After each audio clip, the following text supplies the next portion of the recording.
Hello everyone and welcome to today's webinar. We have Brad Barald from MorningStar with us today. Brad is going to give us a nice solar controller overview, talk about some of their wonderful products, applications, how to troubleshoot, and how to do some sizings. Just some things to add. If you want to ask any questions, we can't open up the phone lines, but what you can do is in your little control panel you can type in a question. Then at the end of the presentation, we'll ask all those questions to Brad. So we'll let it flow through, and then he can always go back if there was something that you wanted to know along the way. But feel free to just type them in as you go so that you don't forget them. Okay, and I'll hand it over to Brad. Brad, thanks for doing this today. Appreciate it. Okay, no problem. Always happy to participate. So hi, everyone. Thanks for joining us today. What I'm going to talk about is, well, first, let me introduce myself again. I'm Brad Barald. I'm a senior sales engineer with MorningStar. I've been with the company for about 9 years. And, of course, we have a variety of applications for our controllers. We have all shapes and sizes. But, we do work a lot in the industrial applications specifically, so that's what I'm going to cover a little more detail today. I'm in kind of the SunSaver line, although what I'm talking about, a lot of it pertains to, our controllers in general. I'm going to discuss basically some of the features, the characteristics of the controllers, how they're selected.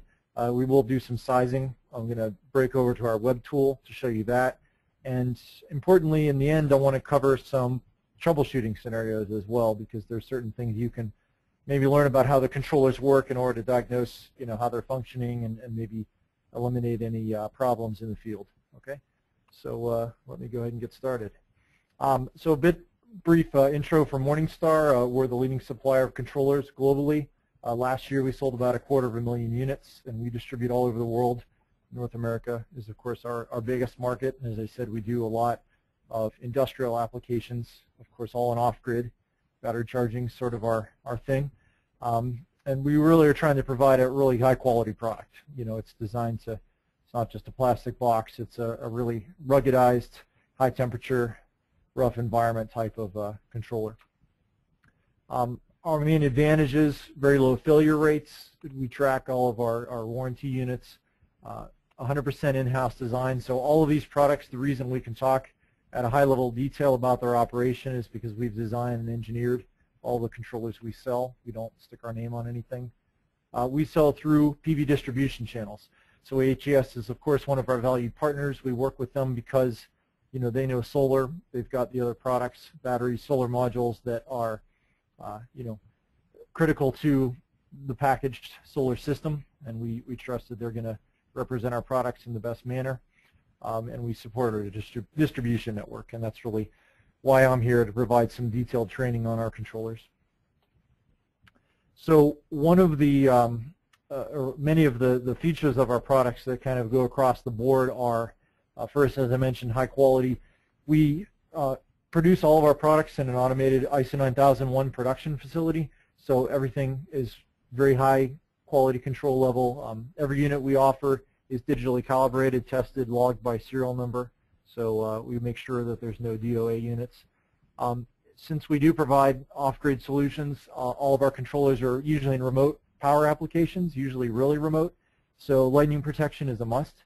And I'll talk a little bit more detail about some of these features and why the products that or the components that we select are high quality for these types of applications like lightning protection. But mainly, that's still the #1 reason for failure of controllers. So because of that, we take it very seriously. There's no need to derate our products. We know, especially up north, they're used in a variety of temperature extremes. So we want to make sure that because of this, that they're going to be able to work from -40 to +60 C temperatures. And when they are rated for, let's say you have a 20 amp controller, we've already built in an engineering margin of 25%, so there's no need to derate our controllers.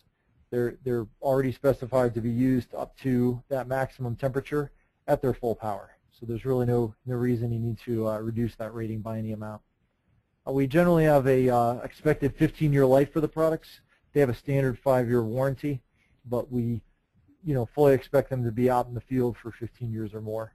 MorningStar was incorporated in 1993, so we can in fact say unlike a lot of other manufacturers, that we do have power electronics that have been in the field for 15 years. So we've seen them. They're still in operation. There's quite a few of them, actually, so we've got some confidence there. And lastly, we want to make the products easy to use, so we clearly label them, make sure that all the information on the face of the controller is something you can interpret quickly, that the controller is doing what it's supposed to be doing. And going forward, a lot of our products are getting even more sophisticated in that they're able to self-diagnose their own problems and tell you when they have a problem. So, but in the SunSaver, what I'll do is I'm actually going to cover, as I said, some troubleshooting later in the presentation that'll show you some things you can do with a multimeter if you want to know what exactly is going on inside. Okay, so a quick overview of the products I'll be talking about, and then we'll get into some of the details of the controllers.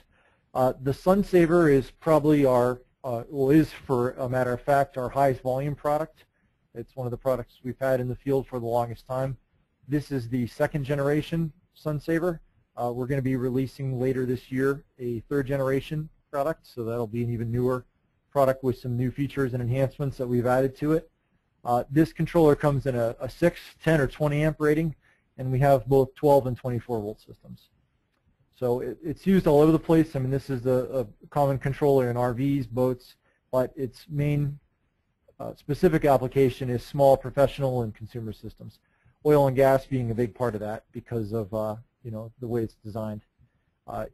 It does have a hazardous location rating. You can see at the bottom there, the specific rating for this product is it's approved for use in Class 1 Division 2 systems. That's Group ABCD. So if you are in that industry and you look that up, it's a very specific environment, and I know that it's used around all types of petroleum, natural gas pipelines, wellheads, flow meters. Really powering RTUs is what this controller can do really well. It's entirely sealed. The encapsulation is an epoxy resin. That's a custom blend that MorningStar actually created for our power electronics. And it's sort of a blend of two different types of epoxy. One is for temperature conductiveness, so it's going to get the heat out of the controller. So that's why it can run to 60 C at full power. And the other thing is to make sure that it doesn't stretch the circuit board. Thermal cycling, with every sunrise and sunset, the controller is going through a dramatic temperature change. And over time, that can kind of pull the circuitry apart if you don't kind of seal it up to make it stay put. So that's the other sort of condition that the epoxy does for the product.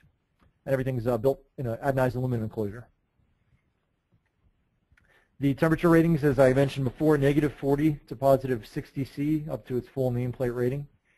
And all of our controllers, these are all series PWM design. That means we're using a pulse width modulation control circuit, and what that does is it really treats the battery well, make sure that you're putting as much power into the battery as you can. We're able to adjust the amount of current that we charge with from 0 to 100%, depending on what the battery needs, depending on its state of charge. So, and I'm going to talk a little bit about the guts of the circuitry and what exactly is going on there here shortly. But some of the older products that are on the market use a shunt control. That's a different way of controlling power, and the PWM's got a lot of advantages. So, another product we have for the industrial market is called the SunKeeper. This controller is actually a waterproof product as well. It's designed, you can see by the threaded connector there, that actually can go right inside of the junction box. Again, it's rated for hazardous locations, so it's got the same Class 1 Division 2 rating, and it doesn't have load control. In other words, you don't connect the load to the face of this controller. It's really a charger only. So it's designed for applications that really are real efficient, low power, like a lot of the RTUs. When they're not transmitting data, they can kind of go to sleep. So this product does a great job at keeping those batteries topped off for these really low power applications. As I said, it's actually waterproof, UV resistant, and great little product. Comes in a 6 amp or 12 amp power ratings, and it's 12 volt only. It's the PWM charging. As I said, that's the circuitry, and there's actually 3 stages that go on there. There's the initial bulk stage, which is basically the controller giving the battery everything it's got from the panel. The absorption stage, which is where the controller starts to back off because the battery's getting to the full state. We call that regulation. Battery guys call it absorption, sort of the same terminology. And then lastly, there's a float stage. When the battery is completely full and we just kind of drop down to a maintenance charge, that's called the float stage. So we've got a little bicolor LED on there. It shows all your operating modes. And this product as well is fully potted. So it's completely sealed. And this carries a 70 C ambient temperature rating. It's even a little beefier than the SunSaver because we know this is going to go on the back of the solar module where it's going to get pretty warm. So there's a shot of the SunKeeper there in the junction box. Pretty straightforward. It's pretty compact. Both the 6 and the 12 are the same size. So they're fairly small. And if you want the specifics, all of our products are certified by a third-party lab to both the UL and CSA standards.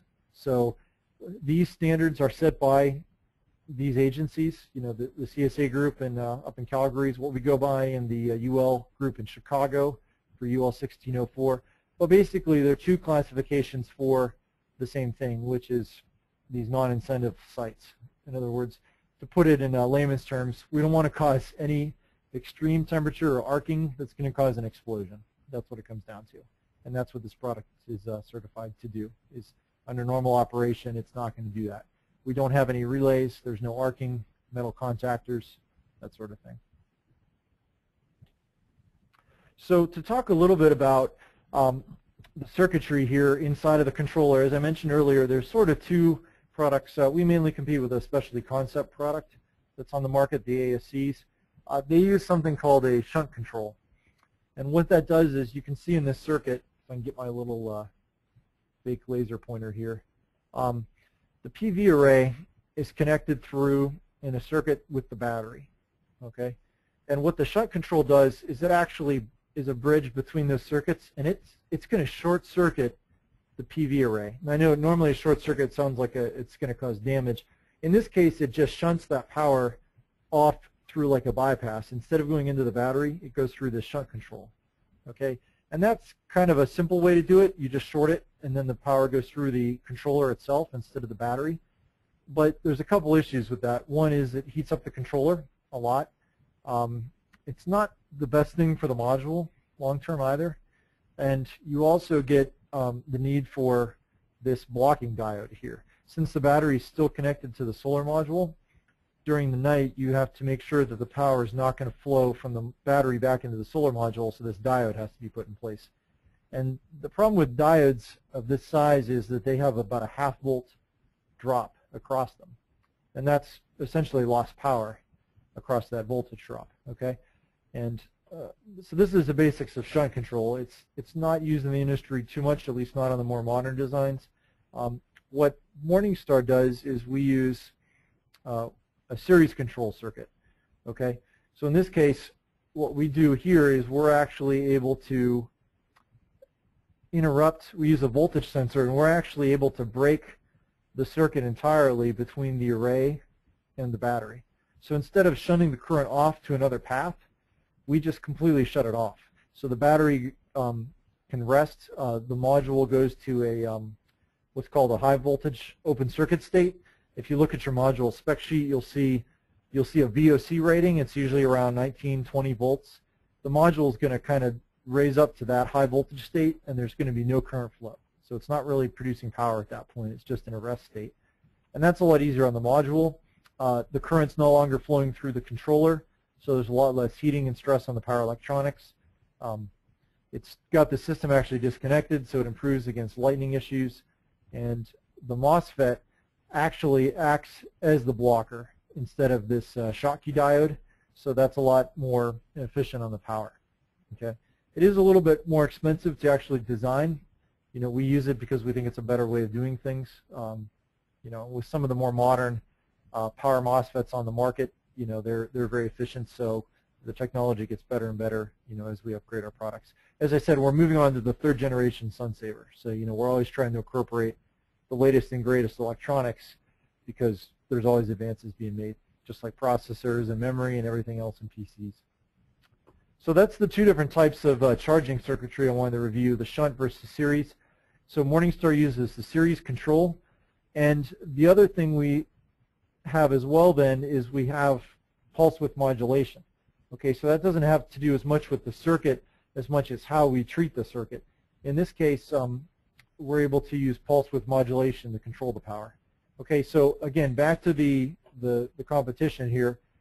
Normally, with the shunt controls, they have kind of two states. They have on or off. There's not really anything in between.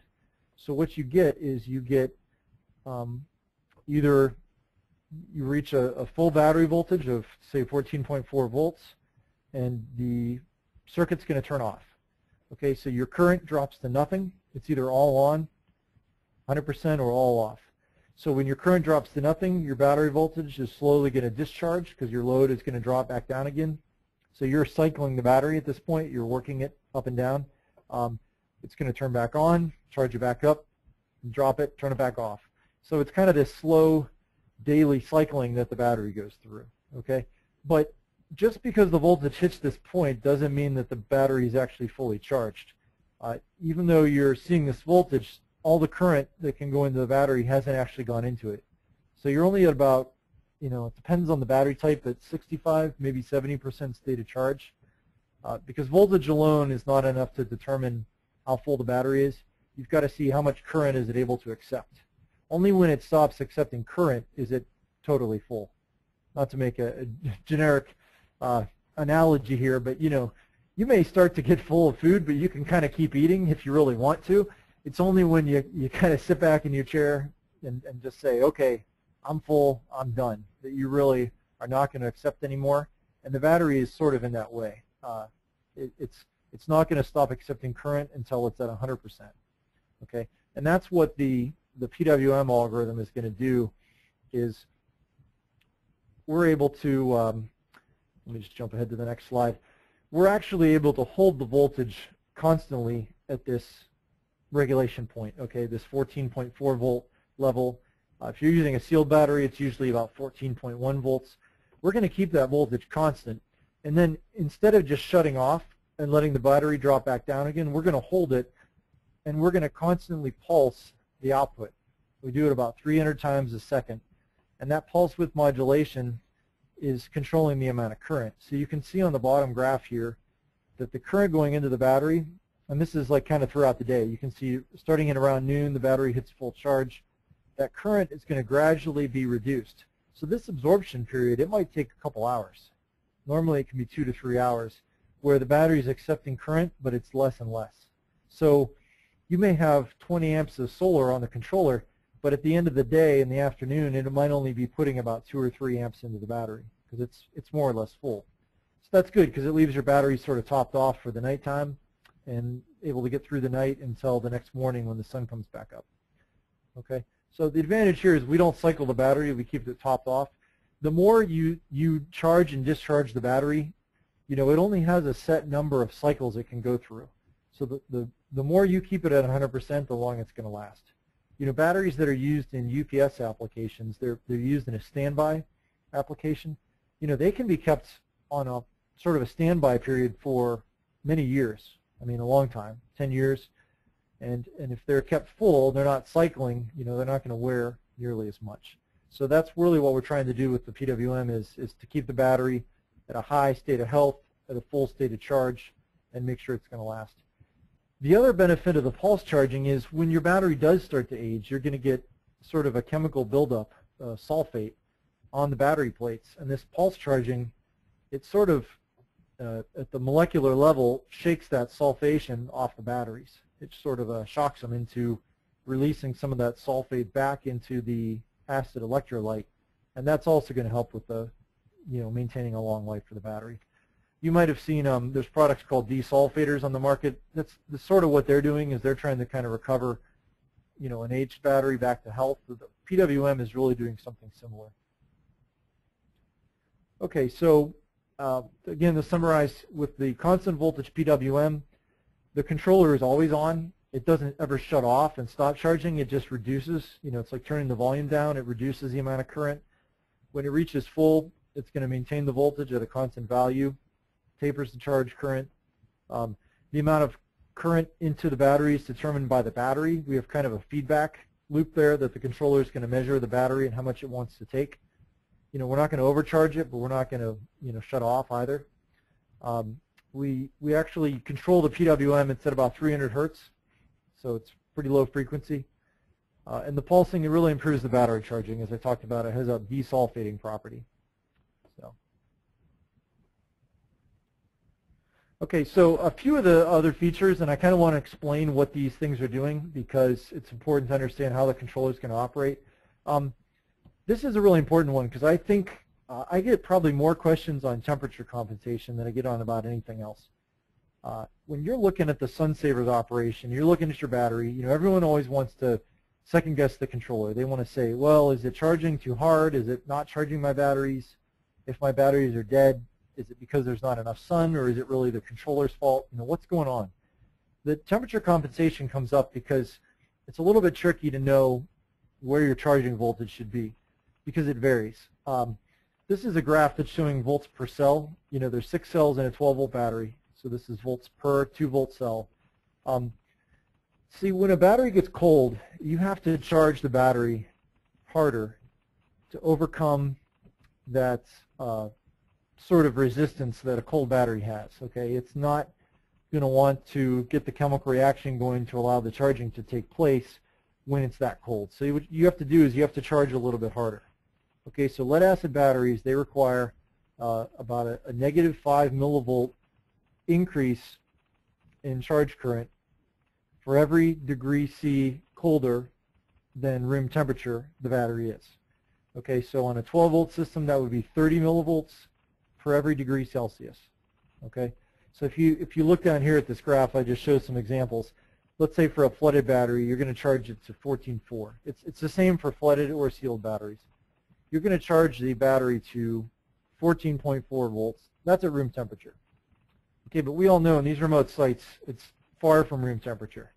Of course, they're going to get warm in the summertime, and in January, especially in northern Canada, you're going to see some deep negative numbers there, and that means we're going to have to charge a lot harder to get that battery up to full. It's really important to charge that battery and keep it at a high state of charge because a full battery is much more of an acid balance inside. It's acidic, but as it discharges, that electrolyte turns more and more into water. So the closer it gets to water, the easier it is for that battery to freeze. So your best bet for keeping a battery that's cold, from freezing is to keep it fully charged. Okay, so that's why this is so important. On our competition, we still see temperature compensation offered as an option, kind of like an upgrade, like your 6-disc changer in your car. It's not really an upgrade in our eyes. We have a standard temperature compensation on every product.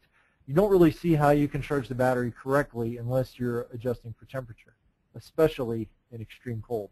So it's built into every controller we have. It's standard operating procedure.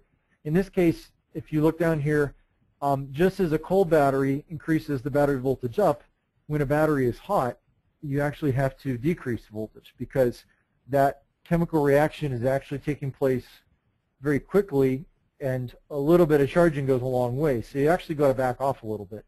So in the case of 45 degrees C, you can see here we drop down to 13.8. So that would be as high as we charge that battery. Okay.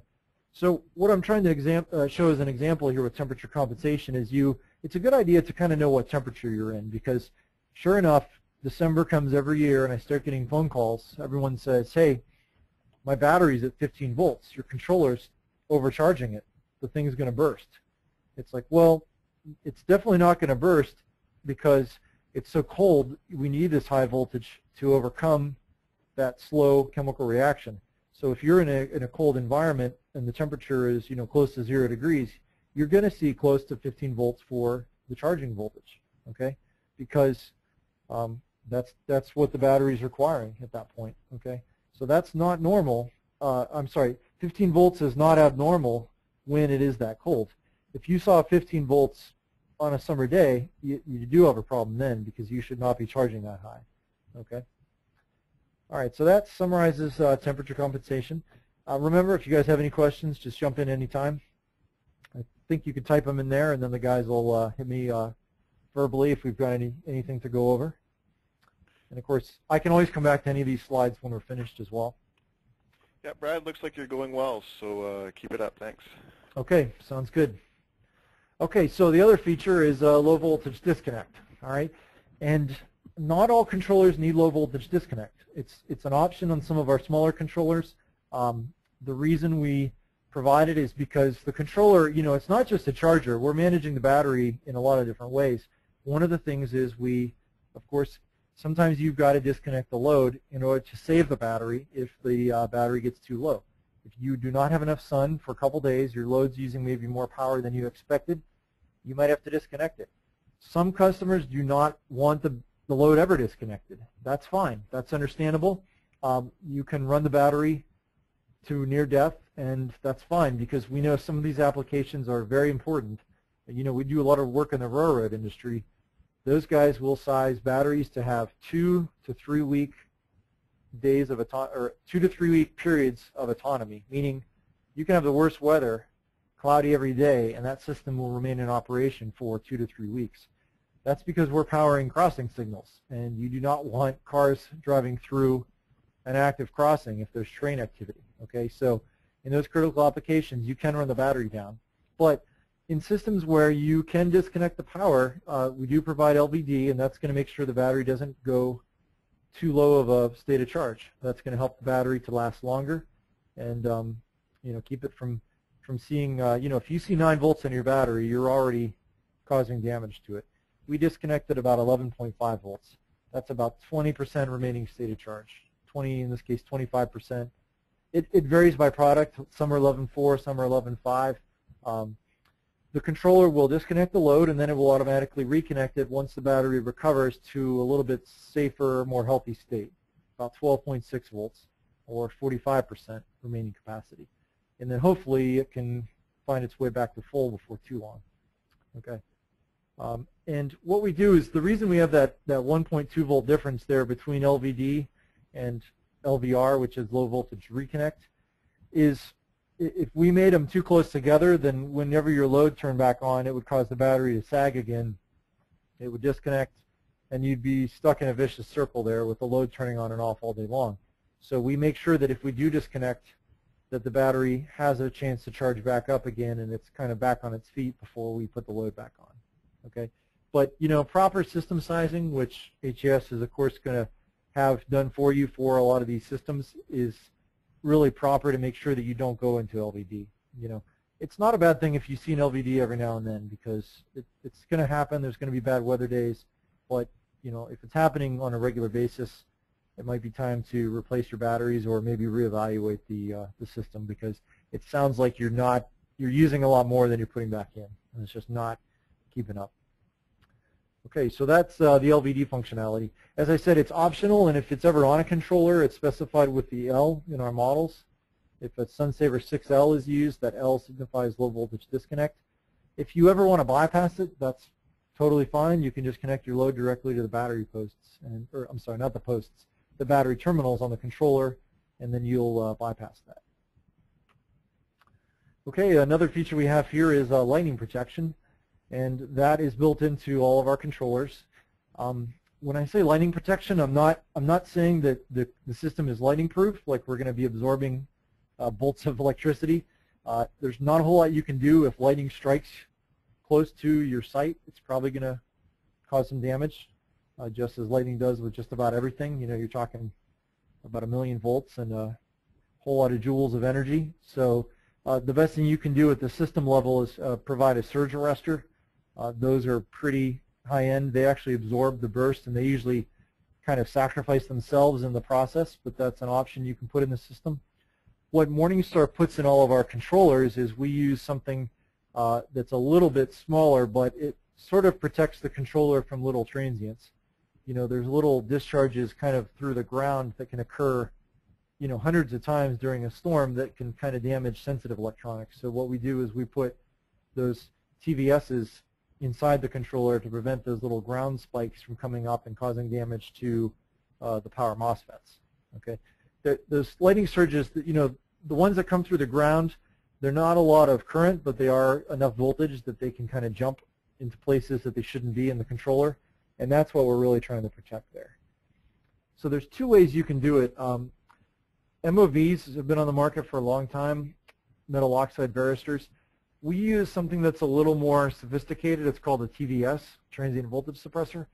The main difference between those two are MOVs kind of break down. Every time they're used, they degrade slightly until they sort of erode so that they're not really there anymore. Okay, so they get used up little by little. The benefit with TVSs is they provide the same level of protection throughout their life. Okay, they actually will short the ground surge, short the surge to ground in order to dissipate it, and they will not allow it to go into the sensitive parts of the controller. So we chose the TVSs because they're a little faster acting, little better at handling surges, and they're going to last a much longer time. Okay, and as we get into the bigger controllers, we use more of them to provide more power. So, okay, moving on. So now what I'd like to do here is I'm going to specifically go into troubleshooting with the controllers, because this is probably the most common question about products is how do we tell if there's something wrong with the controller? How do we do some troubleshooting? It's always in the field. With a lot of our newer products, we have a digital interface where you can connect them to a computer. You can see what's going on inside them. They have LEDs, metering, that sort of information, so you can see what's going on with them using their self-diagnostics. In the case of the SunSaver, it's a smaller product, a little simpler. You can learn a lot by using a multimeter on it, though, and that's what I'd like to do here is maybe go over some different scenarios so that you understand the operation inside of our controllers. And any of our products that have this sort of interface with the PV, the battery, and the load all in one, this troubleshooting does apply. In the case of our ProStar, that's a little bit bigger product, rated for 15 and 30 amps. You can use this same troubleshooting technique on the ProStars as well. Okay, and this will give you a little bit of insight into what's going on inside the controller. Okay, so what I'm going to do here is give some examples of some readings you're going to get on the terminals. Okay, first and foremost, your battery is connected first. That actually powers up the controller. Our controllers, they do need power from the battery in order to operate. There's a lot of circuitry going on inside there. They need a constant supply of power. If they were only powered from the PV side, then a cloud could come by, the PV voltage would drop to nothing, and the controller would turn off and then have to turn back on again. It's not ideal to have that kind of fluctuating power source. So the battery provides the power to the controller, and then after that's turned on, started up, it will allow the current from the PV to flow into the battery. Okay, and then we're also monitoring, in this case, the load side as well. All right, so inside of the controller, we have control circuitry between the PV and the battery. Okay, that's the pulse width modulation circuit. That's the PWM control that lets the power from the PV to the battery. And then on the controllers that have load control actually enabled, they all have these terminals, but only the L versions have the control circuitry on the load side. Okay, and what I'm going to do on the next slides is I'm going to represent the state of these circuits above the image here, so you guys can see kind of what's going on inside of the controller. Okay, what we use inside the controller is they're called MOSFETs, power MOSFETs. They're rated for the reason they're called power is because they're rated to actually handle a large amount of current. The voltage is pretty low on these systems, 12 volts. It's touch safe. It's not dangerous to touch. It's not going to shock you. But the amount of current going through these is fairly high. 20 amps, is a pretty good amount of juice. And you do have to use, adequate wiring, make sure it's going to conduct. And the power MOSFETs, when they're conducting that current, they're going to get pretty hot, especially the PWM side, because we're going to pulse that current on and off. And when we do that, they heat up even more. So we've got to make sure that those are going to stay cool, and that has a lot to do with the design. Okay, so in order to figure out what's going on with those circuits, you can take voltage readings on here and see what's happening. Okay, so that's what I'm going to explore here. All right, so let me go through some examples of some scenarios. Okay, so first scenario, in this case, here's the power MOSFETs that I was talking about. So we've got the MOSFETs here. This is the PV side. This is the load side. Okay, let's assume these are all load control units. We've got the load disconnect light here. Okay, so When these are green, I'm actually indicating that these are in the closed state. That means they're letting current flow. Okay, so the switch is turned on essentially. All right. So in this case, you've got a battery voltage. We're reading 12.7 volts on the battery. All right. PV side, the voltage coming in from the array. If you didn't connect the solar array to anything, if you just had bare wires, and you put that solar panel in the sun, you would probably get about 20 volts off of that solar module. Everyone's a little different, but if you look on the module spec sticker on the back, you'll see the VOC, that's voltage open circuit, meaning when it's not connected to anything. You will see that voltage open circuit when the circuit is open. When it's not connected to anything, you'll see about 20 volts. Okay? Some are a little lower, some are a little higher. A lot of the grid tie modules, they're much higher. They can be in the 30s and 40s even. But those are not the modules you're typically going to use on these small low voltage systems. Okay, so when you connect the solar module to the controller is going to close this circuit and it's going to allow the battery to charge. When that occurs, the module voltage is going to drop to be pretty close to the battery. Okay, you're going to see a tiny bit higher voltage on the PV side sometimes because of voltage drop. There's a little bit of a drop across this FET. So here we've got a battery that's 12.7. In this case, you're going to see maybe 12.9 coming in, 12.7 on the battery. Okay, but current is flowing in this case. When current is flowing across the PV to the battery, it happens on the positives. You're going to see this charging LED light up, and that's what we want. Okay, so this battery voltage is going to slowly rise over time. In this case, the battery's healthy. The load side is going to be connected as well. This circuit is also closed, and the load terminals have supply power on them from the battery. It is actually battery voltage. Okay, we get some questions. This load side, you know, is it supposed to show 12.0 volts all the time? No, it will show battery voltage. So if your battery is 13.5, your load is going to be 13.5. You know, most of the equipment connected to the controller, you know, should be designed to work off a battery, so it's going to see battery voltage here. Okay, so in this case, this is the most common way you're going to see this. Is pretty much the same voltage across all three terminals. A little higher here, and then the same across these terminals. Okay, so in this case, I'm going to give a little summary at the bottom. You know, it's charging normally. The batteries, the solar panel is connected to the battery, so the voltage is going to reduce to match the battery voltage. Load is matching the battery voltage as well, and we've got a little voltage drop. Okay, so that's your normal system. Okay, and then depending on what's going on with the battery level and the solar and you know, what's happening with the state of charge of the battery, you're going to see some different behavior. Sometimes you're going to see some strange behavior, and that's when we can start to figure out if there's any damage occurring. Okay. All right, so here's another scenario. Is we've got your battery voltage. So let's see, 12.4, 12.4 on the load side. Okay, so your load's still running fine, but when you look, you're seeing no charging current. Okay, the charging LED is not lit, and we're seeing that the voltage on the PV side is at 19.2 volts. Okay, so this controller is not charging. The battery's healthy for now, but probably not going to stay that way. The solar panel is wired to the input, so everything's wired up correctly. You know, you want to make sure you're not disconnected or there's not something wrong. But when you take a reading here, you're seeing 19.2. Okay, that's not correct. When you first connect the PV to the controller, it takes the controller about 10 seconds to figure out that there's supply voltage there, and it should start charging immediately. Okay, if you've got this high voltage here, the module is not doing anything. It's as if it's not even connected. Okay, so what can typically occur is that this MOSFET here is actually damaged. It's stuck in the open position. I've got it red because it's not closed. It's open. It's not letting power flow to the battery, and that's a potential problem. Okay, you can always cycle the power. You can disconnect the battery and reconnect it again. Make sure, you know, there's not an issue with the controller.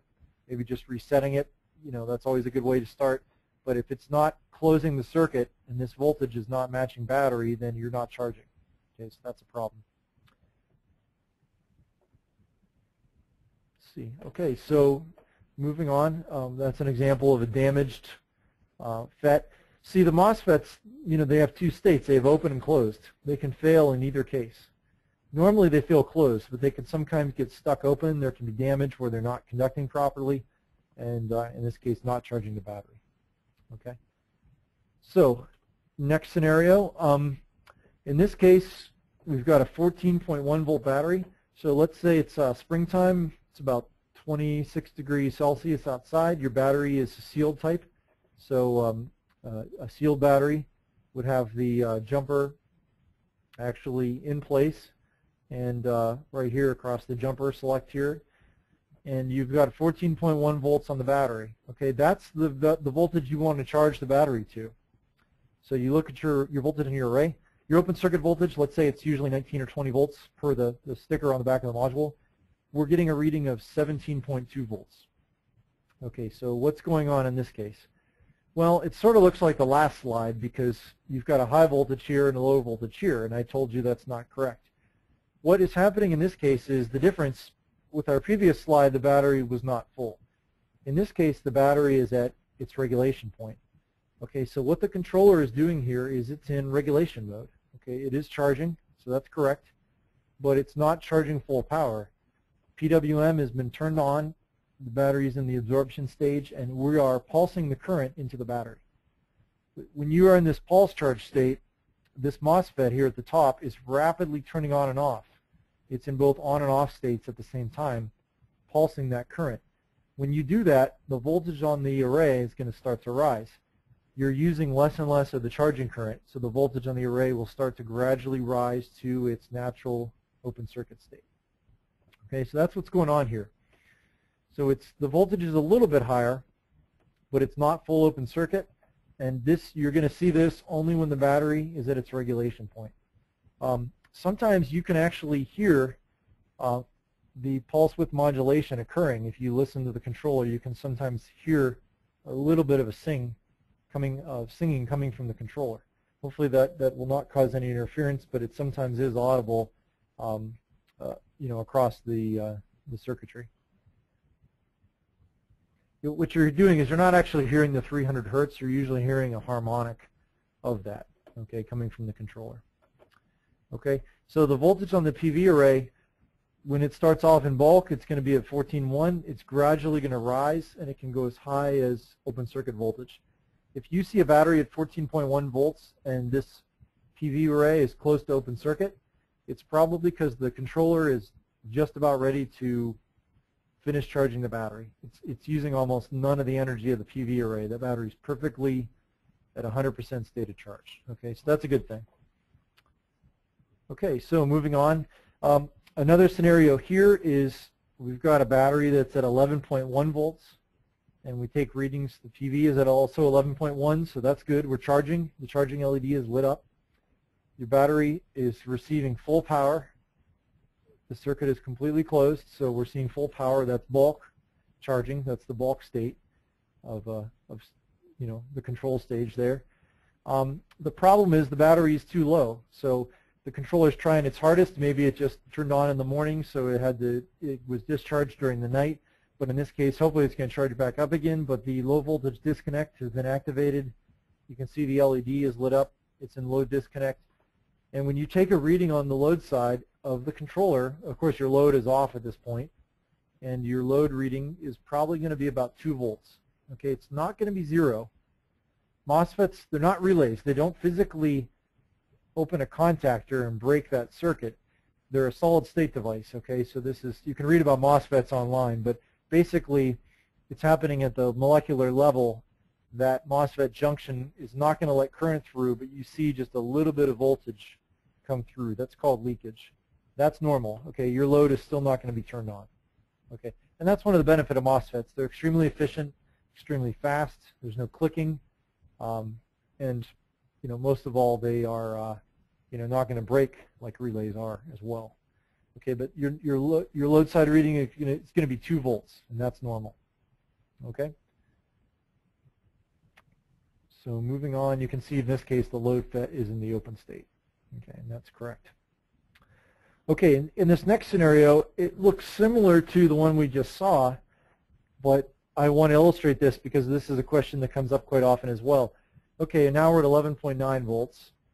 So the battery's still low, but the LVD point is 11.5.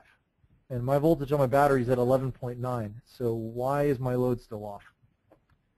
Well, the reason for that is because while you are not at LVD, this battery's not on the discharge. It's not on the way down. It's actually on the way up. You probably hit LVD during the night. Maybe you were at 11.1, but your battery has to recharge back to at least 12.6 volts.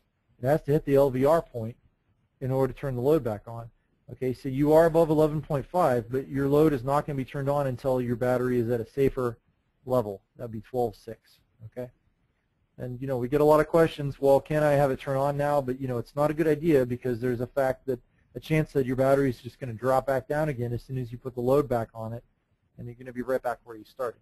So we put that LVR in there for a reason. Okay, so that's what's going on here. Your load disconnects, but it's not going to apply load voltage again to the load terminals until you get back to 12.6. Okay? All right, another scenario here is, in this case, you come to your site. Let's assume it's a spring day, and your battery's at 16.3 volts.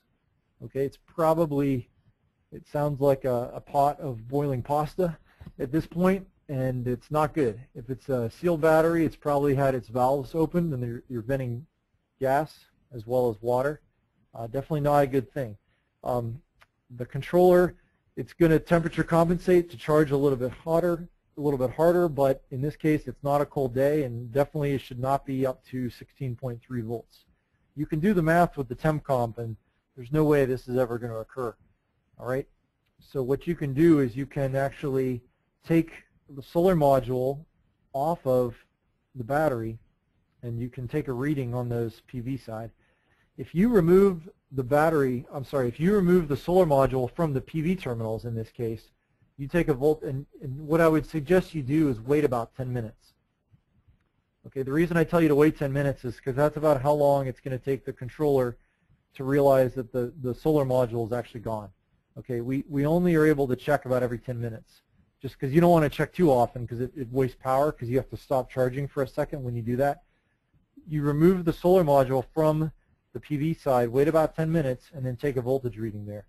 If you still see 16.3 volts, you're seeing the battery voltage shining through this MOSFET. And probably what has occurred here is this power MOSFET has been damaged, and it's been permanently shorted in the closed state. So it's never going to be able to stop charging. Okay, and that's going to lead to overcharging of the batteries and damage to the system. So this controller has been damaged. Could have been lighting, could have been a short circuit, could have been old age. It's hard to tell, but in this case it's damaged. If your FET was not damaged, after 10 minutes, when you look at this reading, you should see the 2-volt reading, just like you saw on the load side. When this MOSFET goes to an open state again and does not let power through, it's going to show 2 volts. You're not going to be able to see battery through here. Okay, that's what you want. And that's what the controller should do to shut off power.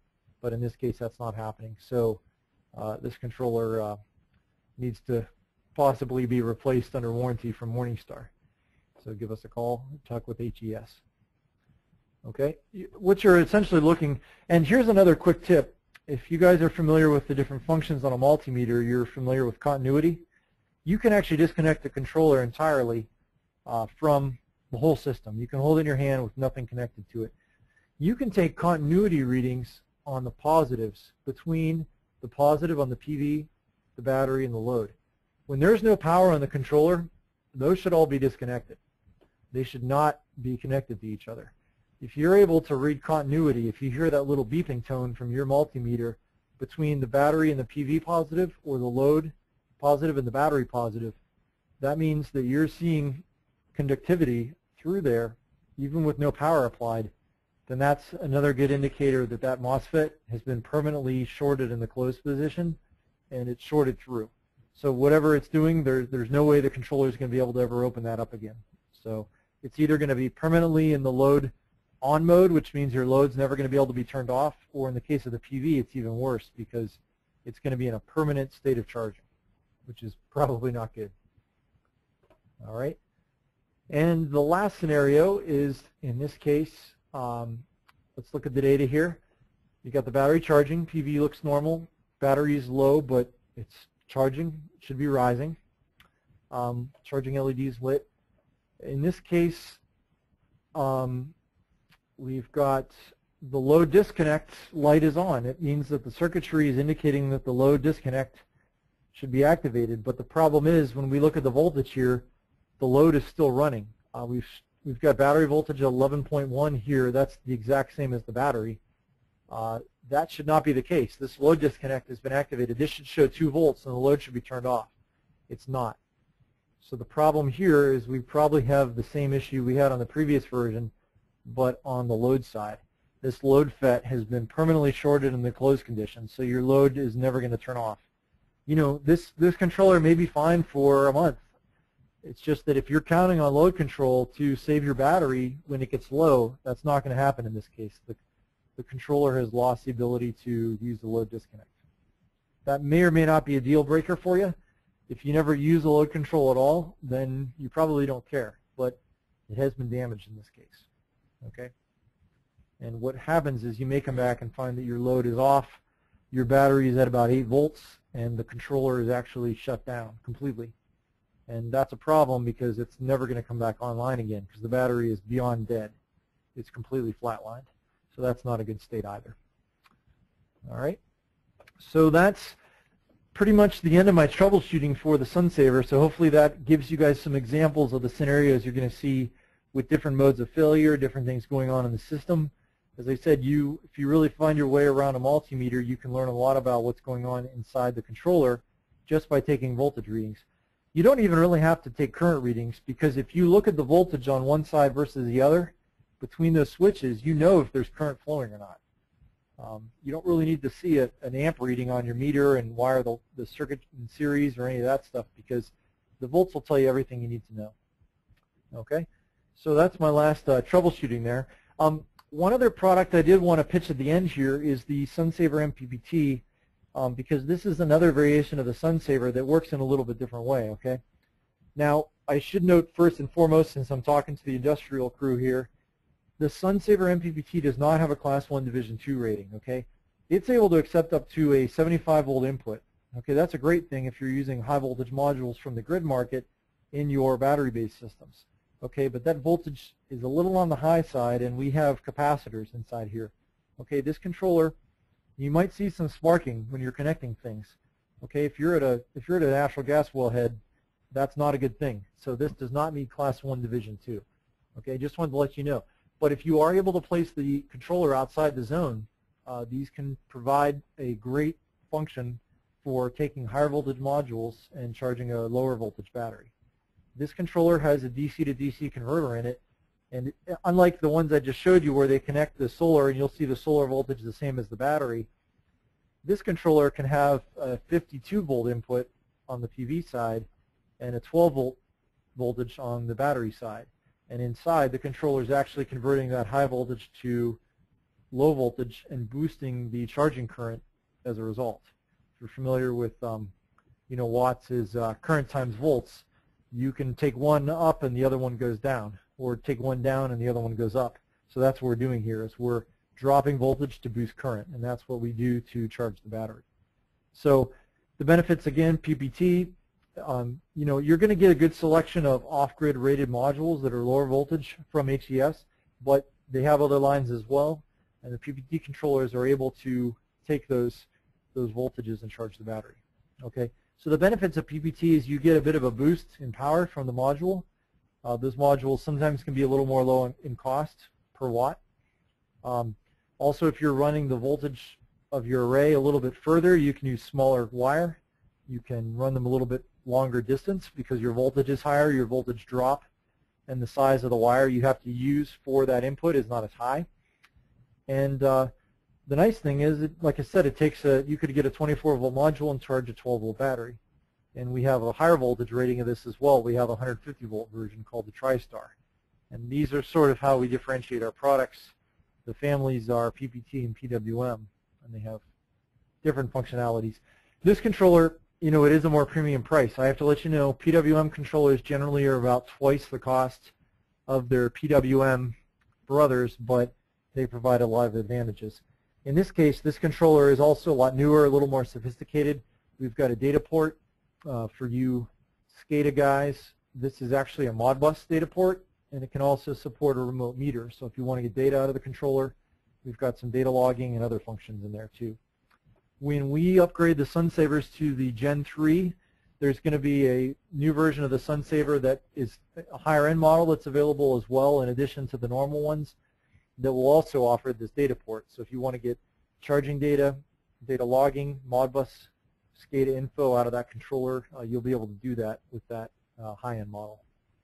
Okay, so that's my pitch for the SunSaver PPT there at the end, so you guys are familiar with that system. It's a dual voltage product. The same one will work at both 12 and 24 volts. Okay, so that's the end of my presentation. I hope that was all useful information, and if you guys have any questions, feel free to jump in now. And I'm also happy to, entertain your questions anytime after the fact. Just send an email to HES, and they can get that to me, and I can give you a response. But for the most part, for any questions about pricing and such, we can cover that with HES because they've got our pricing. And I did, let me backtrack for 1 second. I did say that I would talk a little bit about sizing our controllers. If what I can do is just break into our website real quick, just 1 moment.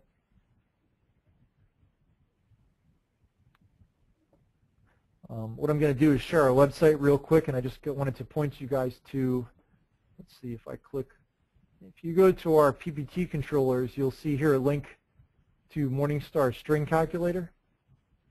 Okay, so if I click this link on the string, you can maybe take note of the web address up there. It's morningstarcorp.com. On the English site, the strings calculator. And what this page does is actually gives you a way to choose. You can manually input module data. Okay, I can put in the wattage, the operating temperature, the volts, basically copy the data off the spec sheet of the module, or you can choose a solar module as well. In this case, I could pick a Sharp solar module and choose a module configuration, and then you can choose any of MorningStar's charge controllers. In this case, let's choose a SunSaver 10. You can put in the battery voltages that you expect to see the battery work at. You can put in the record low temperature and the average high temperature for your system.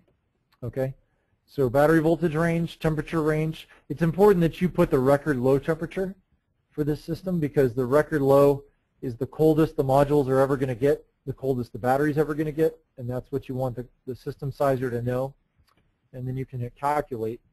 And then what this page will do is it's going to give you a little configuration here. In this case, you can use a single Sharp module with this controller. Okay, so that module is going to, I believe, give you probably a little bit less than 7 amps of charging current on a 10 amp controller for a 12-volt battery, and that's going to work just fine. In this case, you cannot parallel these because you're going to be too high of a voltage or too much power in this case, so that's going to show that it exceeds the maximum current rating. Okay, so this configurator is going to give you a quick way to size our controllers. You can see if I wanted to do this with our larger controllers, we've got a 60 amp controller. I can recalculate, and in this case it gives a very detailed layout of the different array configurations you can use. Some are too low of voltage, some are too high of a voltage, some are over the maximum power level, and some are going to be just right. So the green array here is what you want to use. So you want to choose from the green here, and this will maximize the number of strings and the number of modules in parallel. Okay, so that's our string sizer. That's on our website. That's the best way to size these tools. There are about thousands of modules that are out on the market now. It's a bit tough for us to keep those all in our database. We are going to actually upgrade this tool and subscribe to a database. But for now, the best way to get the most accurate info is to pop your specifications from your solar module into our string sizer manually so that we have the most relevant data. And then that's going to give you a good way to see what controller works with what solar module. Okay, so that's our string calculator, and that, again, is the end of my presentation. So thanks very much for your time, and I'll hand it back to HES to... Brad, one quick question about the string calculator. Does the string calculator take into account the 25% buffer for current? When you talk about the 25% buffer, you're talking for code, or you mean because of like irradiance? Code. No, it does not. It does not account for code in that case. What it's doing is it's actually telling you that's the maximum power that the controller is able to handle from an engineering standpoint. Okay, so if you actually have, you can see, if you look in the string sizer, you can hover over those modules, you'll be able to actually see the amount of current and power that it's rated for. So if you need a 25% V rate on top of that, you would have to drop it down a little bit. Yeah, that's a good recommendation. And when we upgrade that software, I'm going to ask that they actually add kind of a checkbox that will take into account the 25% V rate. And that's on the current itself, right, not the wattage? Correct, yeah. Yeah, okay. So yeah, that does not take into account into the code. Okay. Well, it looks like you did a really good job. I mean, that was our only question of the day. So thanks a lot, Brad. Really appreciate it once again, and hopefully everybody enjoyed that and learned lots. So we'll have to keep doing lots more. Okay, good. Yeah, and if anyone else thinks of any questions after the fact, just seek me out via email, and I'll be happy to answer those for you. Okay? Okay, or we can certainly help as well. Yeah, definitely. Okay, thanks everyone. Have a good day. Okay, bye-bye. All right, thank you. Bye-bye.